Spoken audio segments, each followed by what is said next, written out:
Сайн байцгаана уу? Өнөөдөр бидний ярилцах сэдэв бол сургуулийн орчинд үндэсний ус, ариун цэврийн байгууламжийн стандарт ба хүртээмж.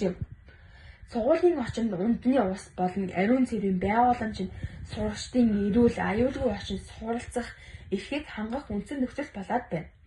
Үүнд дараах үндсэн стандартууд болон шаардлагууд хамаардаг. 1. Үндэсний усны стандарт. Аюулгүй цэвэр байх. Халуун уснаас хамгаалах, тусгаалагч болон толгойн бүрэн бүтэн байх хэрэглэх заавар санамж нь ил тодорхой байх.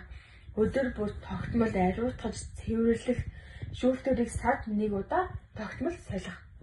Байнгын хүртээмжтэй байх. Усны их усүнд тасрахгүй тогтвортой тогтмол системд ажиллах. Хүртээмжтэй байх. Нэг ангид нэг ус цэвэршүүлэгч байх юм уу? Эсвэл тухайн давхарт 2-3 ус цэвэршүүлэгч байх ёстой. Хяналт шалгалт. Усны чанарыг баталгаад эрүүл мэндийн байгууллагаас 1 юм уу 2 жил тутам шинжилгээ хийлгэж батлуулсан гэрчлэгээтэй байх ёстой. 2. Ариун цэврийн байгууламжийн стандарт. Тооны хувьд октийн өрөөнд 4-5 султуур байх. Хөвгүүдийн өрөөнд 2-3 султуур байх. Мөн бичил султуур 1 байх ёстой хэмээн үздэг. Давхар бүрт 3 өрөө байх ба эрэгтэй, эмэгтэй мөн тусгай хэрэгцээд гэсэн ангилалтай байна. Байлал. Ангиудын гол бүгдэд хүртээмжтэй хэд холт биш, хэд ойрхон биш газар байгуулах хэрэгтэй. Аюулгүй байдал.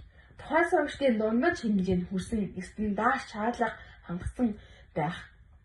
Гэрэлтүүлэг, харагдах орчин хязгаарлагдаагүй хаалганы чожиг байнга шалгаж хяналт тавина. 3. Хүртээмж ба тэгш байдал.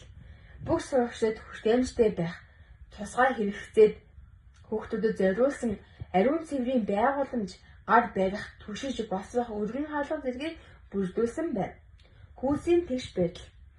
Эрэгтэй эмэгтэй сурагчдын ариун цэврийн өрөөний хүртээмж цэвэр байдлыг ижил түвшинд хүргэнэ.